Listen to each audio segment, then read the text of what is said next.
या न्यूज बुलेटिनचे सहप्रायोजक आहेत गोकुळ. अखिल भारत हिंदू महासभेमार्फत आज छत्रपती शिवाजी चौक परिसरात मुलींवरील वाढत्या अत्याचारांच्या निषेधार्थ जोडामार आंदोलन करण्यात आले. महिलांवरील गुन्हे थांबवण्यासाठी कठोर आणि तातडीच्या कायद्यांची अंमलबजावणी व्हावी यासाठी या आंदोलनात विविध मागण्या करण्यात आल्या.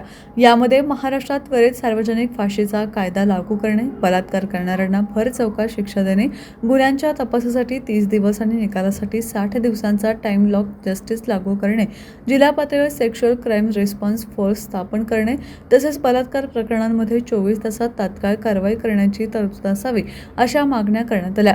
तसेच बलात्कार प्रकरणात तडजोड करणाऱ्यांवर गुन्हा दाखल करणे, आरोपीची सर्व मालमत्ता जप्त करणे, त्यांच्या कुटुंबाला सर्व शासकीय सुविधा बंद करणे, पोलीस तपासात विलंब करणाऱ्या अधिकाऱ्यांना त्वरित निलंबित करणे, लैंगिक अत्याचार प्रकरणात झिरो पॉलिटिकल इंटरव्हेन्शन ठेवणे, आरोपीचे नाव, फोटो आणि गुन्ह्याचे तपशील सार्वजनिक करणे, शाळा महाविद्यालयांसह ग्रामीण भागात प्रोटेक्शन करिक्युलम राबवणे, तसेच 2 गंभीर अपराध करणाऱ्यांसाठी आजीवन तडीपार धोरण लागू करावे अशा मागण्या आंदोलनादरम्यान जोरदारपणे मांडण्यात आल्या.